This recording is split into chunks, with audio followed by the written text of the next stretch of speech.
오늘 함께 나눌 말씀입니다. 두 군데 말씀인데요.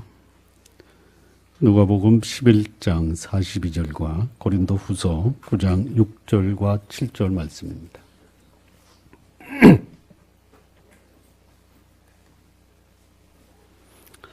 우리 함께 합독하시겠습니다. 먼저 누가복음 11장 42절입니다. 찾으셨으면 함께 합독하시겠습니다. 시작. 화 있을진저 너희 바리새인들이여, 너희와 박하와 운양과 모든 채소의 11조를 드리되 공유와 하나님께 대한 사랑은 저버리는도다. 그러나 이것도 행하고 저것도 버리지 아니하여야 할지니. 다음 말씀 고린도후서 9장 6절 7절 말씀 역시 함께 합독하시겠습니다. 시작. 이것이 곧 적게 심는 자는 적게 거두고 많이 심는 자는 많이 거둔다 하는 말이로다. 각각 그 마음에 정한 대로 할 것이요 인색함으로나 억지로 하지 말지니 하나님은 즐겨내는 자를 사랑하시느니라. 아멘. 기도하시겠습니다. 살아계신 하나님 아버지, 감사합니다. 이 복된 주일 주께서 이 날을 거룩하게 하시고 영화롭게 하시며 주의 은혜의 풍성함을 경험하는 귀한 날로 하나님 인도해 주옵소서. 이 시간 후에 예배를 받으시고 주의 영광이 우리 가운데 충만케 하여 주옵소서. 여러 가지 모양으로 참석하지 못한 성도들, 주께서 있는 곳에서 그 삶을 하나님 축복하여 주시되, 특별히 병원에 있는 지체들 주께서 그 연약함을 회복시키시고 그 병에서 조속히 회복돼서 주 앞에 더 강건해질 수 있도록 하나님 인도해 주옵소서. 오늘 이 말씀을 주께서 영원하게 하여 주옵소서. 감사하며 예수님의 이름으로 기도합니다. 아멘. 오늘 말씀은요 11조입니다. 11조. 11조의 성경적 이해, 11조에 대한 성경적 이해입니다. 여러분, 11조는 성경적입니까?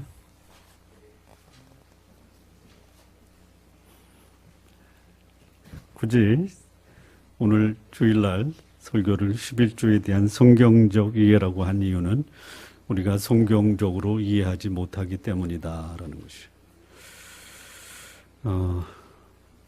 교회 가는 것을 꺼려하는 사람들 중에 그 꺼리는 가장 큰 이유가 뭐냐 이렇게 물어보면 11조라는 세금 때문이다. 이렇게 말하는 분들이 있습니다. 도대체 11조가 무엇이고 왜 교회는 11조에 집착하는가? 궁금하시죠? 그렇다면 성경이 말하는 11조는 무엇이냐? 교회가 말하는 11조가 아닌 성경이 말하는 11조는 무엇이냐?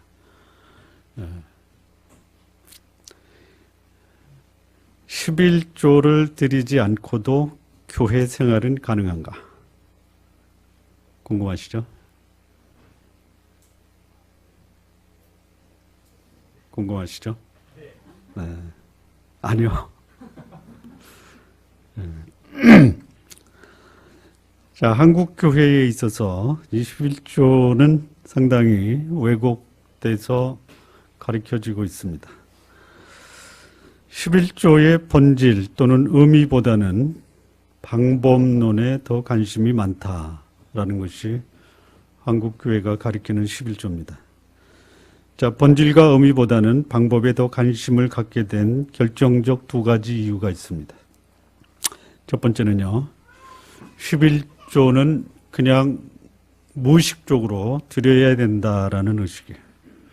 특별히 온전한 11조를 바치지 못한 것은 그리고 그 11조의 기준이 사람마다 다르게 생각하는 것은 11조를 폐지하는 폐지론자와 같다. 그래서 이 11조에 대해서 부정적으로 생각하면 신성모독이다. 이렇게 배웠기 때문에 그렇습니다.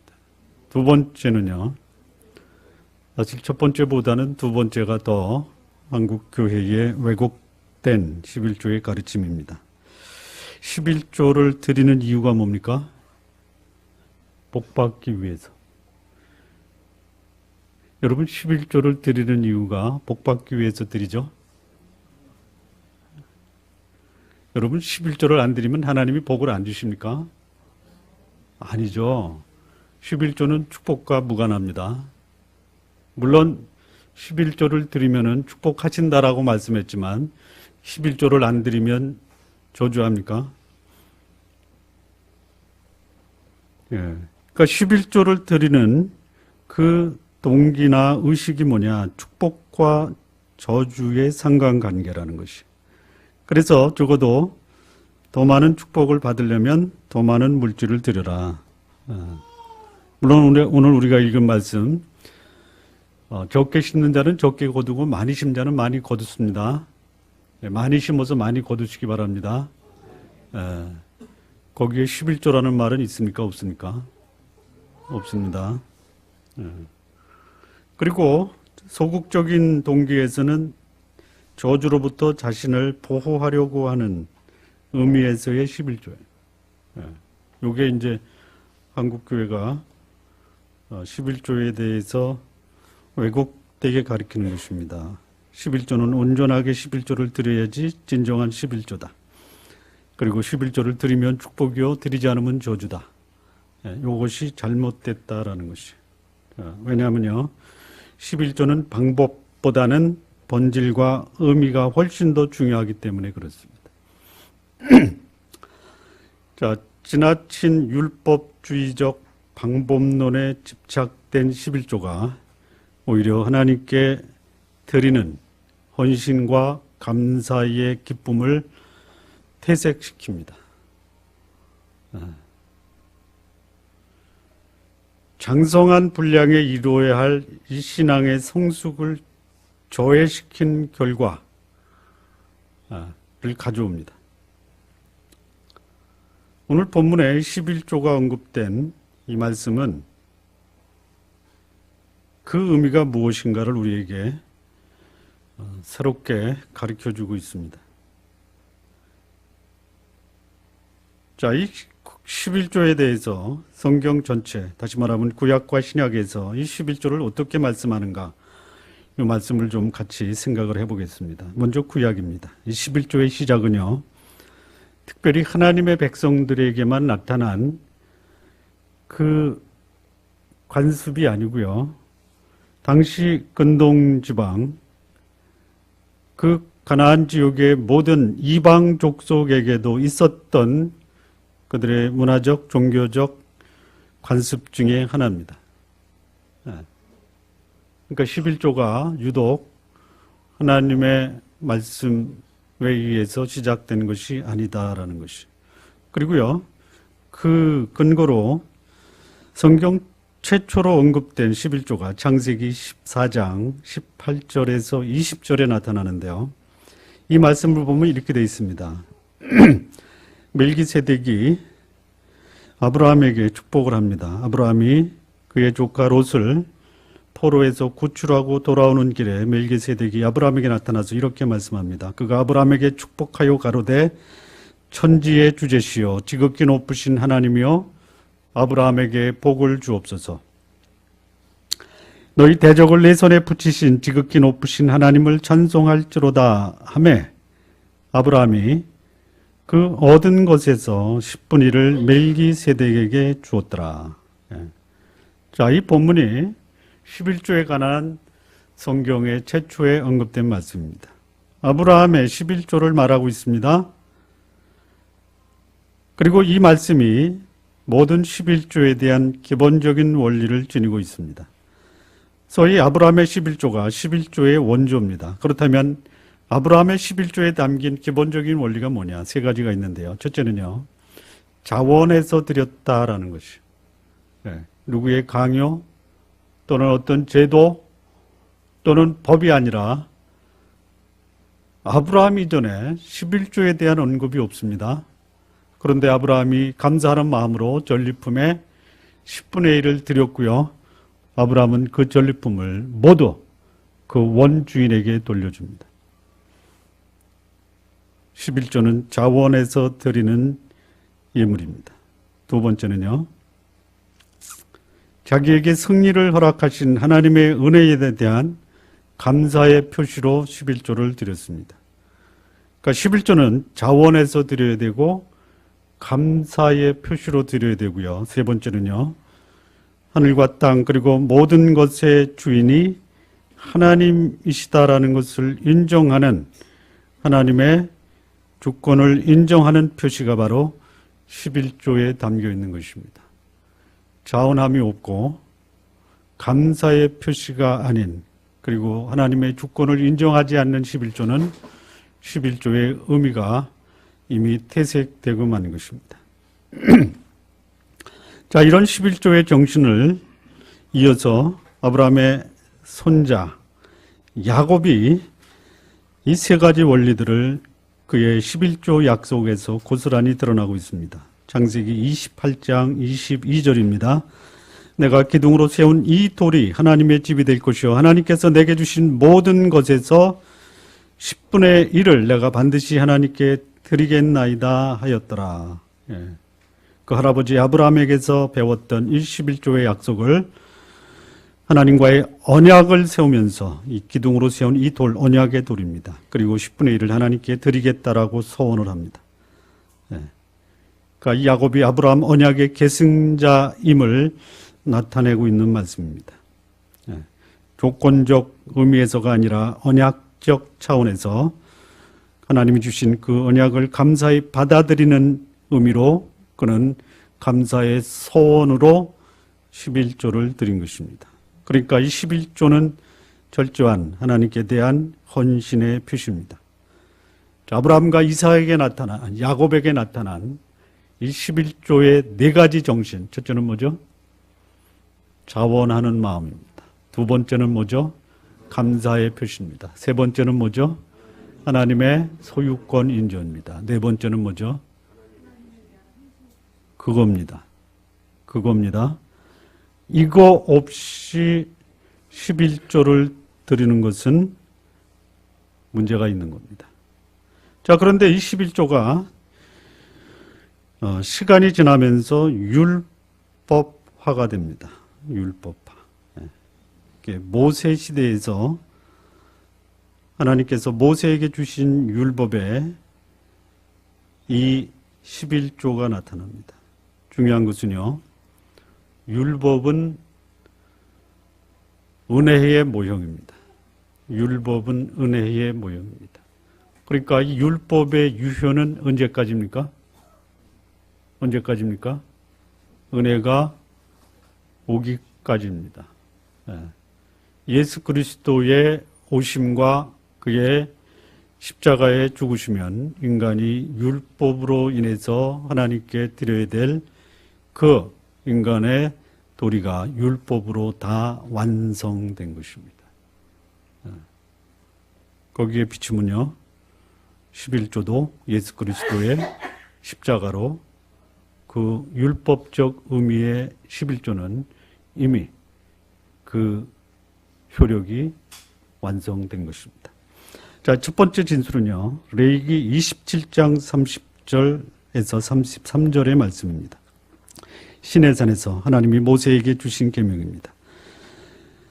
30절, 32절을 보면요, 땅의 10분 1, 곧 땅의 곡식이나 나무의 과실이나 그 10분 1은 여호와의 것이니 여호와께 성물이라. 32절입니다. 소나 양의 10분 1은 막대기 아래로 통과하는 곳에 열째마다 여호와의 거룩한 것이 되리니. 이 율법은요, 비단 11조뿐만이 아니라 제사, 그 다음에 할례, 그리고 절기, 그 다음에 11조 모두 다 하나의 모형과 그림자입니다. 두 번째 진술이 민수기 18장에 나오는데요. 11조의 법규를 하나님이 아론과 모세에게 설명하시면서 11조의 용도를 말씀합니다.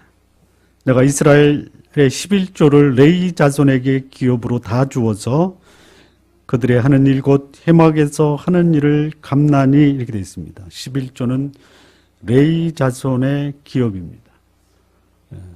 다시 말하면 땅의 유산을 받지 않는 레위 지파에게 그들의 생계를 위해서 하나님이 모든 이스라엘 11지파에게 11조를 드려 레위 지파의 생계를 유지하게 하라. 이것이 11조의 용도입니다. 자, 세 번째 또 용도가 있습니다. 이거는요, 가나안 땅, 약속의 땅 들어가기 직전에 이스라엘의 새로운 세대를 위해서 주어진 것입니다.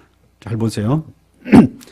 14장 12절에서 보겠습니다. 너는 마땅히 매년에 토지 소산의 11조를 드릴 것이며 네 하나님 여호와 앞 곧 여호와께서 그 이름을 두시려고 택하신 곳에서 네 곡식과 포도주와 기름의 11조를 먹으며 또 내 우양에 처음 난 것을 먹고 네 하나님 여호와 경외하기를 항상 배울 것이니라. 27절부터 보겠습니다. 네 성읍에 거하는 레위인은 너희 중에 분깃이나 기업이 없는 자니 또한 저버리지 말지니라. 매 3년 끝에 그의 소산의 10분의 1을 다 내어 네 성읍에 저축하여 너희 중에 분깃이나 기업이 없는 레위인과 내 성중에 우고하는 객과 및 고아와 가부들로 와서 먹어 배부르게 하라. 그리하면 네 하나님 여호와께서 너희 손으로 하는 범사에 내게 복을 주시리라. 예.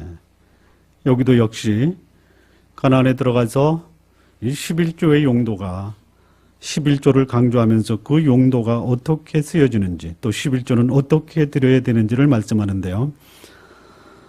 레위인을 위해서 11조가 쓰여져야 됩니다. 그리고 성중에 우고하는 객, 나그네입니다. 고아, 과부, 예. 그들에게 와서 배불리 먹게 하려는 용도로 11조가 쓰여졌는데요. 14장 18절에 보면요. 매 3년 끝에 그해 소산의 10분의 1 이렇게 되어 있습니다. 그러니까 여기 보면은 11조, 아까 신명기에서는요. 레위기에서는 레위기인가요? 민수기인가요? 죄송합니다. 민수기입니다. 신명기. 매년의 토지 소산의 11조가 나오고요. 매 3년 끝에 그의 소산의 10분의 1을 다 내어 내 성읍에 저축하라 이렇게 말씀합니다. 3년에 한 번 드리는 11조가 있고요. 매년 드리는 11조가 있습니다. 통상적으로 이 구약의 이스라엘은 3년에 한 번 11조를 드립니다. 매달 드리는 게 아니고요. 매달 드리는 게 아니고요. 그리고 그게 좀 단축돼서 소요가 많아졌을 때 매년 드렸습니다. 1년에 한 번 드렸습니다. 여러분 11조는 얼마 만에 한 번씩 드리라고 구약에서 말합니까? 1년에 한 번 또는 3년에 한 번. 예, 구약에 그랬습니다. 근데 신약에 와서는 11조를 얼마에 한 번씩 드리라고 합니까? 성경에 나와요? 그러니까 11조에 대해서 구약에 나오는 것은 뭐냐? 레위인과 나그네, 고아, 가부들에게 주는 것을 표시하는 것이 11조의 원리입니다. 사람을 위한 11조입니다. 구약의 정신이 뭡니까? 하나님을 사랑하고 사람을 사랑하라. 다시 말하면 하나님께 대한 이 전적인 감사, 헌신, 소유권, 인정, 이것은 결국 사람들을 사랑하는 이 사랑의 표현으로 나타나야만 된다라는 것. 그것이 11조입니다. 그게 11조입니다. 11조의 원리는 하나님께 대한 헌신, 사람에 대한 사랑의 표시, 하나님께 대한 헌신은 이퀄 사람에 대한 사랑으로 표현되어야 되는데 그것이 뭡니까? 11조입니다. 자, 두 번째 11조의 원리는요. 용도입니다. 용도. 크게 이 11조의 용도는 세 가지로 사용이 되었습니다. 첫째는요. 레위인들을 위한 생계 비용입니다. 다시 말하면 성전에서 하나님의 일을 맡은 레위인들을 위한 재정 지원으로 사용된 것입니다. 그러니까 레위인들은요, 앞서 말씀드린 것처럼 특별히 물려받은 분깃, 다시 말하면 땅의 유산이 없습니다. 이스라엘 모든 족속에게 하나님께 제사 드리는 그 제사의 직분을 맡은 역할을 레위 지파에게 하나님이 명하셨고 그들을 위한 생계를 다른 11지파가 책임지도록 하신 것이 11조입니다. 자, 두 번째는요. 가난한 자를 위한 11조입니다. 나그네, 고아, 과부. 11조는 그렇게 쓰여져야 됩니다. 교회 건축이나 다른 용도가 아니라 구제와 선교, 그리고 하나님의 일꾼들에 대한 생계를 위한 용도로 11조가 사용되어야 됩니다. 그 다음에 또 하나가 있습니다. 신명기 14장 22절에서 26절에 보면요. 하나님께 제사 드리고 제사가 끝난 다음에는 그 성전에서 잔치가 벌어집니다. 잔치. 무슨 잔치냐? 오로지 먹는 잔치가 벌어집니다. 그래서 성전에서 벌어지는 그 먹는 축제, 그 축제의 비용을 11조에서 부담을 했습니다. 이거를 다른 말로 얘기하면요.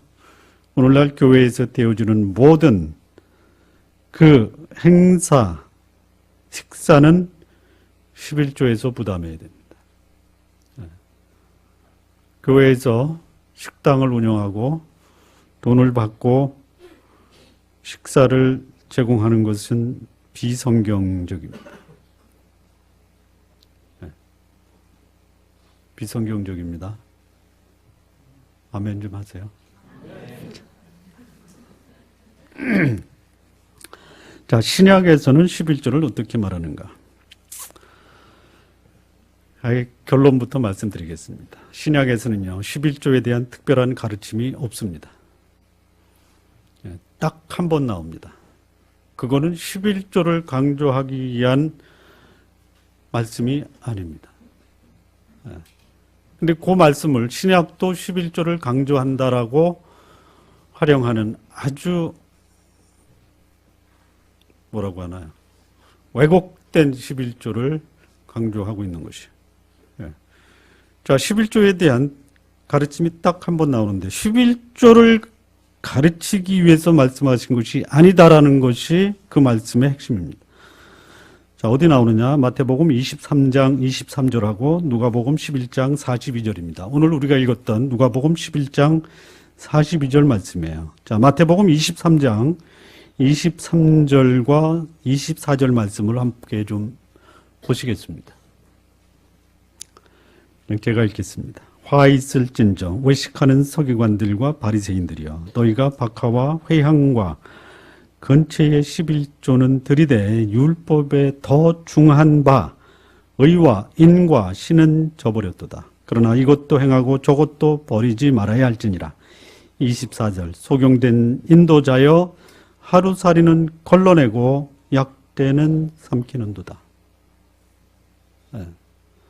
자, 이 11조를 말씀한 신약의 유일한 성경. 이 말씀은 바리새인들의 탐욕과 욕심, 겉은 깨끗하지만 속은 더러운 자들에게 그들이 11조를 강조하는데 그들이 무엇을 버렸습니까? 의와 인과 신은 버렸다 이거예요. 그렇다면요. 의와 인과 신을 버리고 드리는 11조는 뭐예요? 의미가 없다라는 것이. 11조의 참된 정신이 뭡니까? 오늘 우리가 읽었던 누가복음 11장에서는 사랑과 공의가 11조의 정신입니다. 참으로 사람을 사랑하고 그리고 바르고 옳고 공평한 삶을 살고 있다라는 표시로 11조를 드리는 거예요. 그렇다면 여러분 11조를 안 드리고도 사랑과 공의로운 삶을 살면은요 11조를 드리고 사랑과 공의의 삶을 안 사는 사람보다 훨씬 더 가치 있는 삶을 사는 것이. 11조의 정신을 소홀히 하고 그 규정만을 강조한다라는 것은 오히려 사람들의 11조 정신, 사람을 귀하게 여기는 것이 마치 돈을 가지고 사는 것과 같은 것이에요. 조금 제가 심하게 얘기해도 그냥 이해해 주시고 받아주시기 바랍니다. 이렇게 말씀드리는 이유는 11조의 정신이 훼손되고 11조만 강조하는 이 시대에 왜곡된 11조에 대한 가르침에 대한 저의 몸부림이라고 봐주시면 됩니다. 자, 사랑과 공의, 의와 인과 신이 빠져버린 11조는 뭘까요? 용서하시고 들으십시오. 돈자랑입니다. 네. 그런 11조 하지 말라라는 것이. 네. 돈을, 여기 사랑과 공의는 사람에게 행하는 것이에요. 그것을 표시하는 방법이 11조로 사람들을 돕는 것입니다. 네. 말라기에 도둑질하지 말라. 그것은 누구를 향한 말이냐면요. 11조를 드리는 백성들을 향한 말이 아니라 11조를 관리하는 성전 관리자들에게 한 말씀이에요. 창고에 드려야 될 11조를 떼어먹는 성전 관리자들에게 한 말이에요. 그것을 누구한테 주어야 됩니까? 고아와 가부와 나그네에게 써야 돼요. 그거를 떼어먹는 거예요. 사람들에게 돈을 주지 못한다면 사랑과 공의의 마음으로 사람을 대하라. 이게 훨씬 더 중요하다라는 것이죠. 형편에 맞게끔 사람을 도와주되, 그러나 사랑하는 마음, 그들을 공평하게 대하는 마음은 결코 변해서는 안 된다라는 것이죠. 그래서 기계적으로 11조를 바치는 것, 이거 경계하는 것이 사랑과 공의가 없는 11조를 가리켜 하루살이는 먹고 걸러내고 낙타는 삼키는 거예요. 하루살이가 뭐예요? 이 걸러내는 거예요. 하루살이 아주 쉽게 표현했는데요.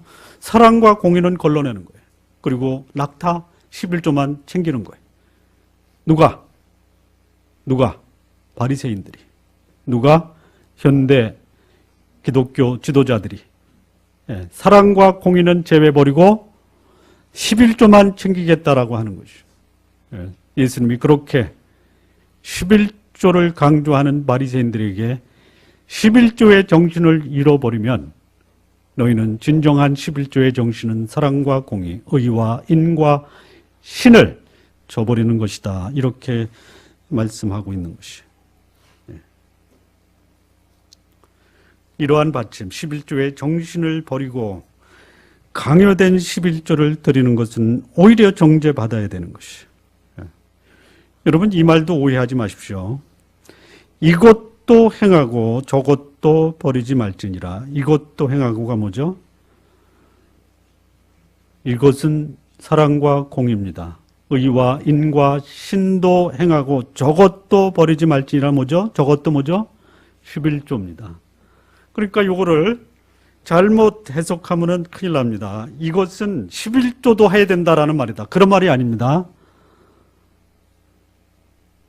11조도 하라. 그런데 거기는요, 의와 신은 안 해도 11조는 드려다. 요것이 더 강조되어 있는 것이에요. 해석 그렇게 하면 안 됩니다. 사랑과 공의, 의와 신과 인을 저버린 11조는 차라리 안 하는 게 낫다 이거예요. 11조를 하려면 먼저 의와 인과 신의 정신을 유지하고 그것이 도움을 받는 사람에게 전달되라 이거예요. 여러분, 구제받는 사람이 구제받는 돈에 관심이 있는 것이 아니라, 물론 요즘은 돈만 있으면 되지만요, 그 돈을 주는 사람의 사랑을 기대하는 것이요. 그 사람의 공이 있기 때문에 공평하게 내 것을 나누기를 원합니다라는 그 공평한 삶을 원하는 것이에요. 돈이 없을 수 있어요. 그러나 사랑과 공의는 버리지 마십시오. 사랑과 공의를 갖추되 그것을 11조로 증명하라 이런 소리죠. 사랑과 공의는 없어도 11조는 버리지 말아라 이런 뜻이 아닙니다. 예. 그리고요, 앞서도 말씀드렸습니다. 11조만 딱 떼서 유지돼야 될 율법 중에 11조는 여전히 유효하다. 그것만 띄어서는 안 되는 것이죠. 율법의 정신 모두가 중요합니다. 예. 제사도 중요합니다. 할례도 중요합니다. 절기도 중요합니다. 제사도 중요합니다. 예. 그 율법에 담긴 정신이 중요한 것이. 그런데요, 여러분, 그 율법의 유효성이 시간적 제한이 있다라는 사실을 아십니까? 예. 예수 그리스도의 십자가는 율법의 모든 구속력을 다 해결하셨습니다. 예. 왜 유독 11조에만 고집하십니까? 예. 자, 이 율법의 그 구속력이 예수 그리스도의 십자가로 다 완성이 되었는데요. 여쭤보겠습니다. 제사는 뭘로 바뀌었죠? 제사는 뭘로 바뀌었죠? 예배로 바뀌었습니다. 예배의 정신이 뭐예요? 제사의 정신은요, 제사함과 감사의 표시가 제사입니다. 예배의 의미는 뭐예요? 그 은혜를 주신 하나님께 대한 사랑 고백입니다. 예배는 사랑 고백입니다. 그리고 예배는 그 하나님을 향한 사랑 고백을 사람들을 섬기는 섬긴의 모습으로 나타나는 것이 예배입니다. 그래서 신약 시대의 예배는 사랑 고백과 섬김입니다. 자, 할례는 뭘로 바뀌었죠? 할례는 세례와 침례. 자, 할례의 의미가 뭡니까? 할례는 나는 하나님의 거룩한 백성으로 살겠습니다라는 거룩한 삶에 대한 헌신입니다.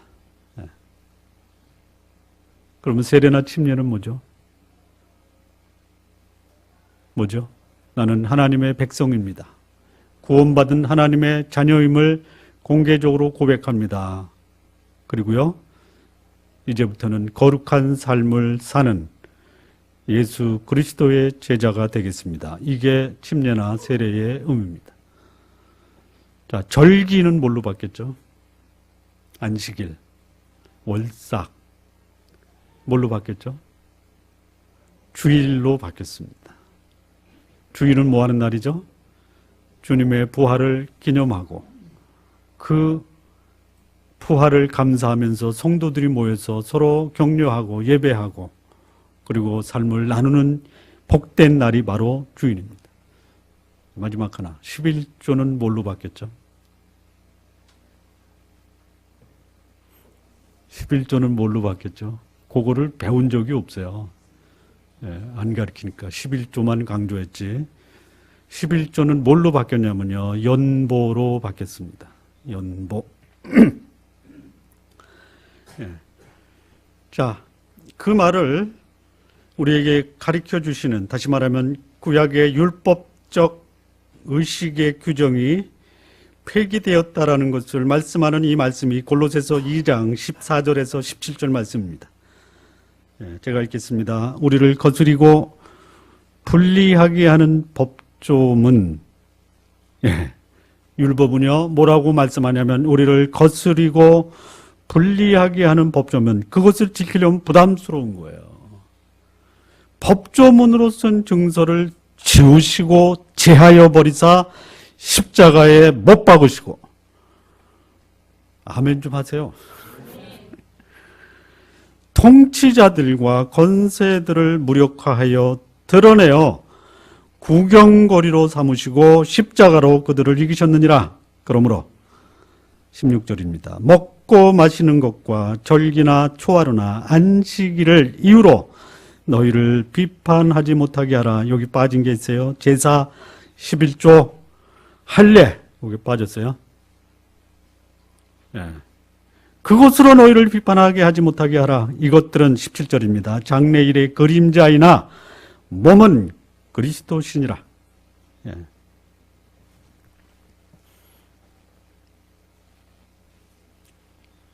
마태복음 23장 23절에 예수님 말씀 비춰보면요. 11조의 본래 규정, 의미는 뭐냐면 의와 인과 신이라고 그랬죠. 예. 요 세 가지는 우리가 하나님과 언약의 관계를 맺고 있다면은 그 언약의 관계를 맺고 있는 사람들이 그 모습을 삶에서 증거해야 되는데 그 증거의 모습이 뭐냐? 의와 인과 신입니다. 예. 내가 하나님과 언약의 관계에 들어가 있다라는 것을 보여주는 것이에요. 첫 번째 의입니다. 의는 뭐냐면요. 사람을 가리지 않는 것이에요. 무전유죄가 아니라 올바른 기준과 근거에 의해서 치우치지 않고 공평하게 대하는 것이에요. 이게 의입니다. 그 사람이 사람이기 때문에 사람답게 대해주는 것이에요. 돈 있는 사람도 잘못하면 감옥 가고요. 돈 없는 사람도 우수하면 귀하게 쓰임 받을 수가 있어야 되는 것이 의입니다. 인입니다.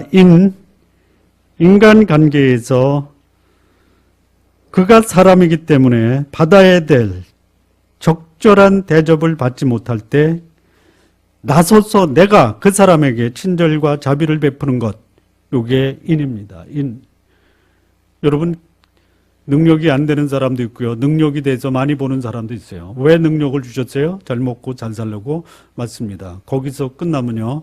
그 사람은 동물이나 다를 바가 없어요. 여러분, 동물과 사람의 차이가 뭡니까? 두 가지 차이입니다. 영성과 지성이 있는 게 사람이고요. 동물은요, 본능만 있는 거예요. 11조는요, 우리의 지성과 영성을 발휘하는 방법이에요.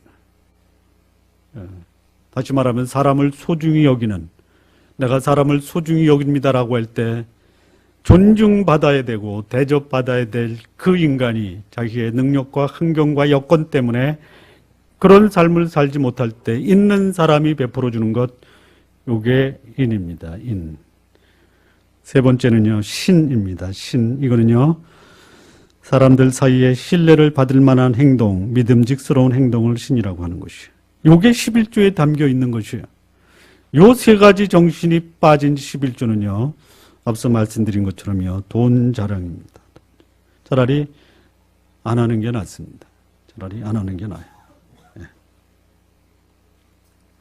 그런데 이스라엘 역사에서 이 11조의 의와 인과 신의 정신이 사라졌습니다. 예. 이것을 향하는 데 이스라엘 백성들이 실패하고 만 것이요. 예.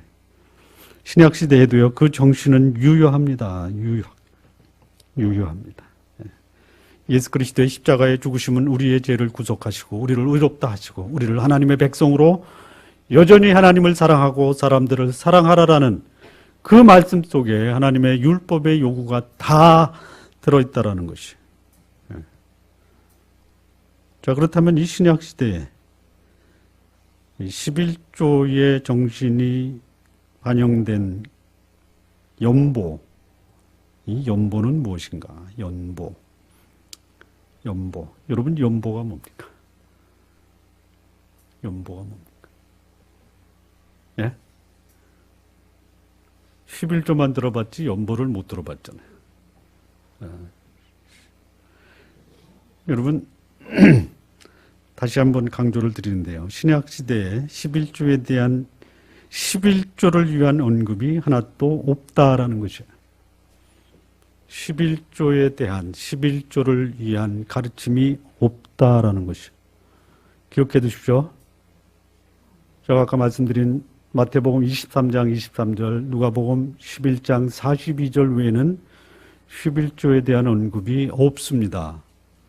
그것도 11조를 내라고 강조하기 위한 11조가 아니라 그것은 의와 인, 사랑과 공의를 말씀하기 위해서 사랑과 공의는 저버리고 돈만 챙기는 나쁜 놈들아, 이것을 말씀하기 위해서 11조를 말한 거지 11조의 강조를 위해서 그 말씀을 하신 것이 아니다라는 것이. 여러분, 구약에 대한 지식이 풍부한 이 사도 바울도요, 11조에 대해서는 일체 언급이 없습니다. 왜 유독 목사들은 11조를 강조해요? 예? 왜 강조하는 거예요? 예수님도 강조하지 않고 사도 바울도 그것에 대해서 하나님께 성령의 영감을 받아서 기록한 말씀 속에 일체 기록하지 않는데 왜 목사들은 강조하는 거예요? 모르시죠? 몰라요? 아니, 알면서 그냥 다 넘어가는 거죠.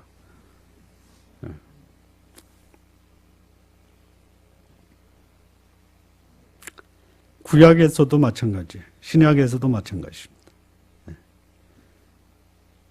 하나님을 사랑하고 사람들을 사랑하는 것, 이것이 율법의 정신이에요.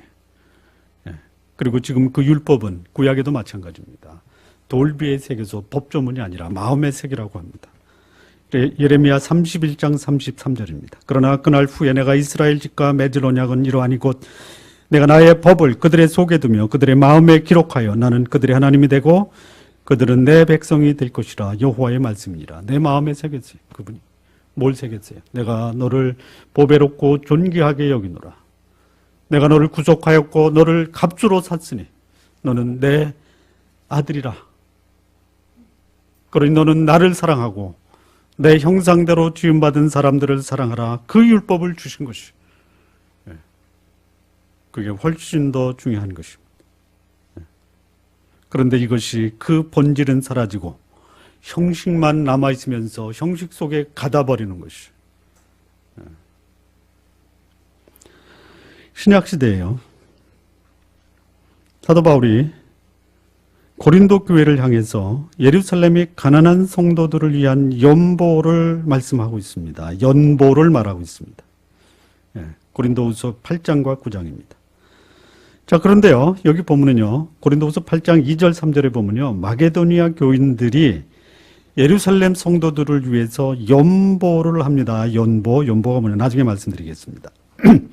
그런데 이 마게도니아 교인들이 어떤 상태였냐면요, 극심한 환난의 시련과 극한 가난 가운데서 자신의 능력에 지나치도록 연보를 했다, 이렇게 얘기합니다.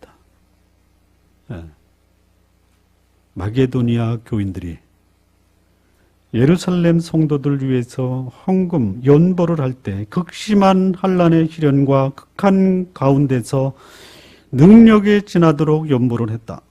이 희생적 연보에. 자, 그런데 여기서요, 여기 마게도니아 성도들이 예루살렘 교인들이 불쌍해서 자비의 표현으로 연보를 드렸다라고만 이해하는 데는 한계가 있어요. 여러분이 지금 먹고 살기도 어려운데 옆에 사람이 어렵다고 여러분의 돈을 기꺼이 극한 가난과 심한 환난 중에서도 연보를 드립니까? 드리시겠습니까? 드리시겠어요? 못 드리죠. 아닌 게 아니라 못해요. 이렇게 못해죠. 그런데 드렸어요. 그렇다면요, 이것은요, 단순히 자비의 마음, 그리고 저 사람이 불쌍한 마음이 들어서 그들에게 극한 가난 심한 환난 가운데도 연보를 드렸다, 이렇게 이해하면 안 되는 것이에요. 왜 그랬을까요? 왜 그랬을까요? 자, 제 말로 하지 않고 여러분이 찾아보시기 바랍니다. 고린도후서 8장 5절입니다. 찾아서 같이 한번 합독하시겠습니다. 고린도후서 8장 5절입니다. 찾으셨습니까? 시작.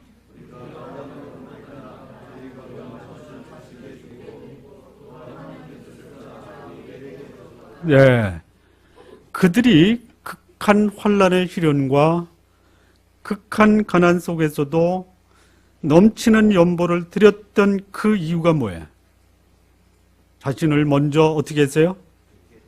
그겁니다. 그거. 하나님께 대한 사랑 고백, 하나님께 대한 자신의 소유권 인정이 없는 한 단순히 사람이 불쌍해서 주었다라고 말할 수가 없는 것이에요. 우리 신앙인은 우리의 삶, 우리의 소유, 우리의 모든 것이 다 하나님의 소유입니다. 하나님의 강권적인 주관하심, 그분의 말씀 앞에서 거역할 수 없는 이 순종이 극심한 환난의 시련과 극한 가난 속에서도 쉼에 지나도록 넘치는 연보를 할 수 있었다라는 것이에요. 그렇다면 여러분, 하나님께 대한 사랑 없이 헌금하지 마시기 바랍니다. 제발 제 말씀 좀 들어주십시오.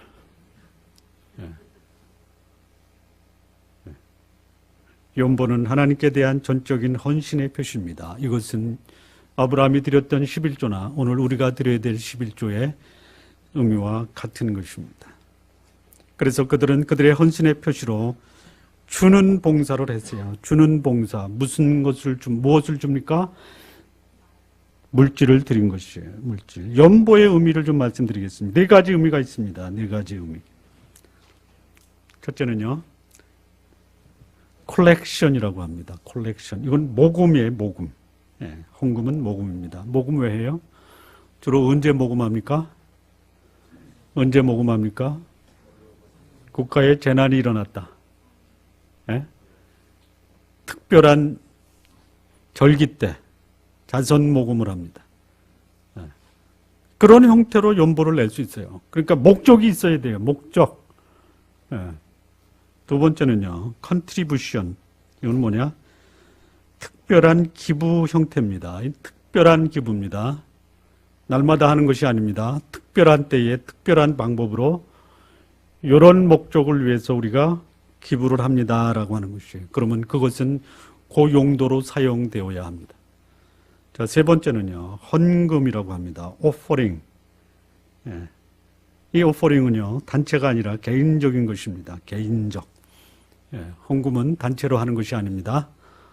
개인적으로 하는 것입니다. 헌금 시간에 바구니 들리는 것도 성경적으로 엄밀히 따지면 그거는 강요하는 거나 마찬가지예요. 네 번째는요, 기빙입니다. 기빙. 요거는 무슨 뜻이냐면요, 재정적 도움을 필요로 하는 사람들에게 도움을 주는 것이 기빙입니다. 개별적으로 주는 것이. 네. 오늘 교회에서는요, 헌금 시간도 없고요, 광고를 냅니다. 이러이러한 분에게 이만큼의 재정이 필요하니 그분에게 헌금하십시오. 그분의 구자 번호는 이렇습니다. 이렇게 광고를 냅니다. 네. 저는 그것이 성경적이라고 봅니다. 네. 헌금하며 이렇게 해주십시오. 저에게 이번 달에 얼마가 필요한데 성도들의 헌금을 필요로 합니다. 그러면 주보에 광고를 내드리겠습니다.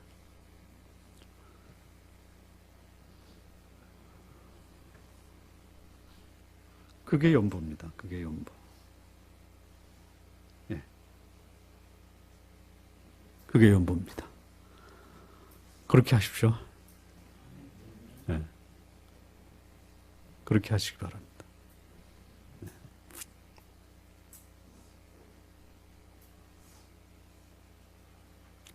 그 다음에 연보에 중요한 원리가 있는데요. 이게 뭐냐면요, 평균의 원리가 있습니다. 평균.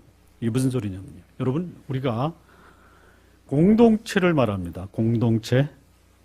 공동체의 대표적인, 적어도 신앙인들이 관여하는 공동체가 세 군데가 있습니다. 첫째 뭐죠? 가정. 두 번째, 교회. 세 번째, 국가. 회사는 조직이에요. 조직에는 무슨 맛이 있어요? 공동체와 다른 점이 바로 조직의 쓴맛이에요. 불필요한 사람은 가차 없어요. 공동체는요, 불필요하다라고 생각하는 그 사람이 존중되는 곳이 공동체입니다. 공동체가 가정과 교회와 국가입니다. 여러분, 가정의 공동체라고 하는 것은 어떤 원리냐면요, 능력 있는 사람이 벌어서 그 재정적 필요를 충당할 수 없는 사람의 필요를 채워주죠. 거기에 이의가 있으십니까? 그게 공동체예요. 평생 재정 능력이 없으면요, 그 가정이 그 재정 능력 없는 가족의 필요를 평생 채우죠. 그게 가정이에요. 그것을 뭐라고 하냐? 재정의 평균의 원리라고 하는 것이. 두 번째 공동체 국가입니다. 국가는 공동체입니다. 돈 많은 사람들이 세금을 내서 어려운데 밝히죠. 어려운 사람한테 돈 없는 사람에게 세금 내라고 합니까? 요즘 우리나라가 굉장히 복지국가입니다. 그러다 보니까 먼저 보는 사람이 임자라 그냥 뭐 눈먼 돈을 가지고 싸우고 있습니다. 채워주는 거예요. 죄송합니다.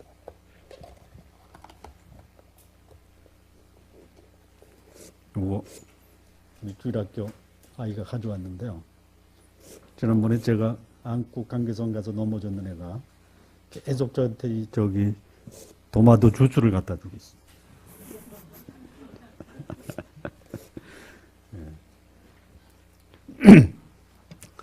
어디까지 했죠?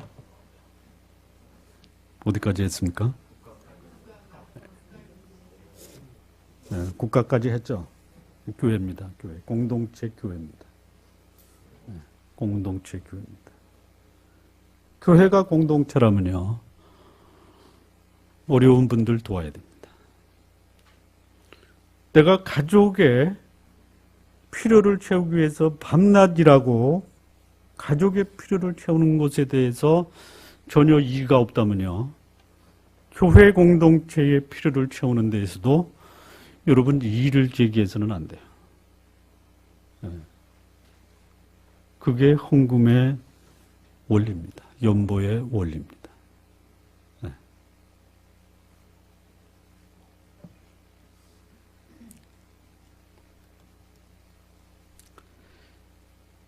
자, 이 역사상 11조가 어떻게 변화됐는지만 말씀드리고 마치겠습니다.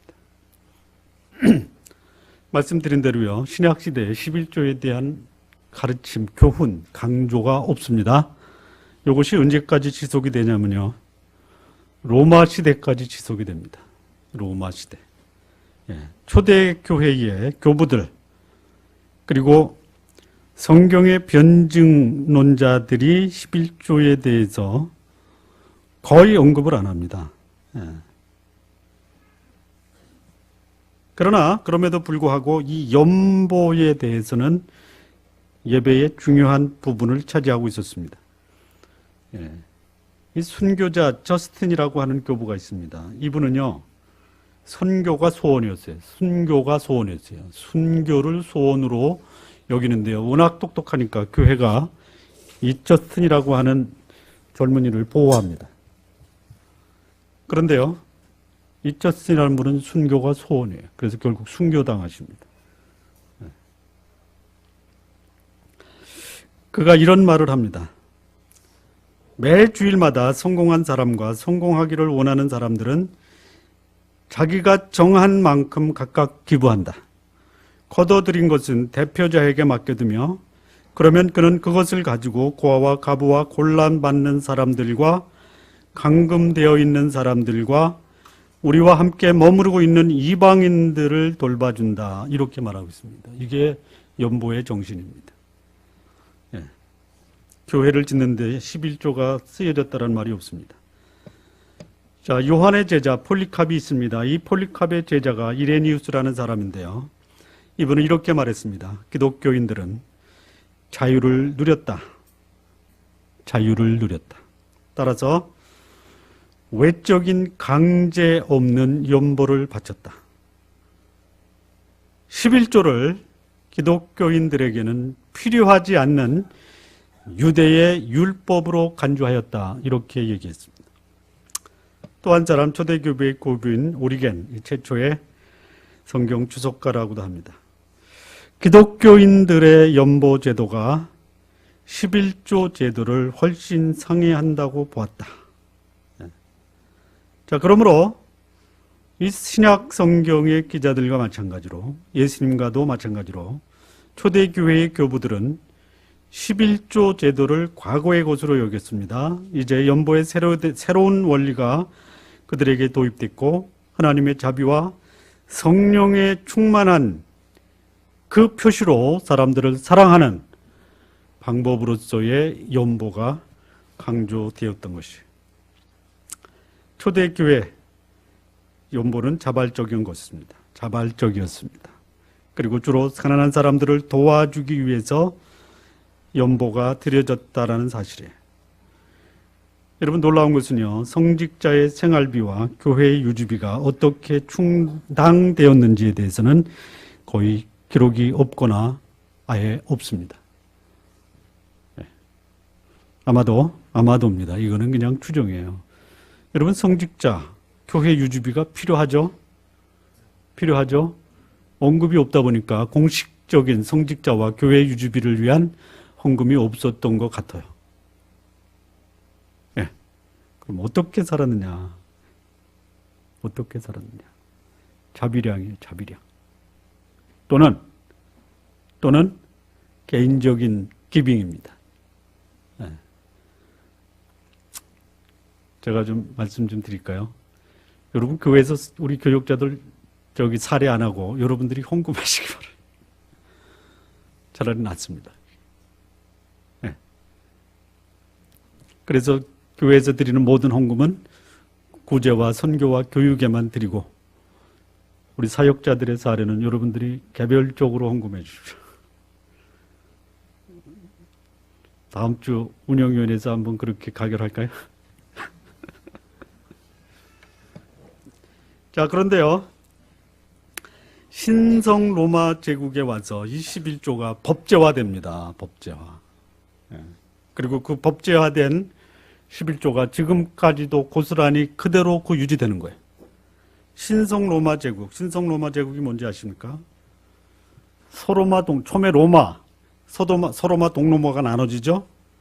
그래서 서로마가 AD 700년경에 게르만, 고트, 반달 쪽에 의해서 점점 망해지다가 프랑크족에 의해서 멸망당하고 유럽 전체가 기독교화 되는데요. 그때 황제 임명권을 교황이 갖고 있습니다. 그래서 그 유럽 전체의 교황의 지배하에 들어간 그 나라를 신성 로마 제국이라고 합니다. 초제 신성 로마 제국의 황제가 누구냐? 프랑크 왕국의 샤를 대제라고 합니다. 샤를 마뉴 또는 칼 대제. 영어로는 칼, 불어로는 샤를, 독일어는 칼, 불어로는 샤를, 영어로는 찰스 이렇게 얘기합니다. 785년에 칙령을 발표해서 백성들이 11조를 의무적으로 내도록 공포해 버립니다. 그래서 싫든 좋든 백성들은 11조를 세금으로 바쳤어요. 그것이 지금까지 내려오는 것이죠. 자, 결론을 짓겠습니다. 11조요. 11조의 정신은 하나님께 대한 전적인 헌신, 자원하는 헌신의 표시입니다. 그리고 이 헌신이 사람을 사랑하고 사람을 섬기는 것으로 헌금은 드려져야 한다는 것이죠. 다시 한번 말씀드립니다. 신약 시대의 11조는 그 의미가 이미 완료되었습니다. 그렇다면 신약 시대의 11조는 연보로 바뀌어졌고 이 연보에 대한 교훈은 교회 공동체의 성도들, 그들의 삶을 균형 있게 보존하기 위한 그 수단으로 고아와 가부와 객, 그들의 생계를 위해서 사용되어야 됩니다. 11조는 자원함과 즐거운 마음으로 드려져야 합니다. 그렇다면 11조라는 그 구약의 용어는 이미 그 효력을 상실했습니다. 오늘날 11조라는 명칭을 쓴다면 구약의 외형적 굴레를 넘지 못한 것입니다. 그리고 11조의 본질이 충분히 반영치 못한 것이므로 이것은 바뀌어져야 됩니다. 또한 11조라는 명칭은 하나님께 대한 전적인 헌신의 표시로서는 신약 시대에서는 적합하지 못한 것입니다. 우리 사랑하는 좋은 나무 교회 성도 여러분, 11조로부터 자유하시기 바랍니다. 사랑과 섬김의 삶으로 여러분의 물질을 사람을 소중히 여기는 그 삶에 여러분의 물질을 연보로 들으시는 성도들 되시기를 진심으로 기원합니다. 기도하시겠습니다.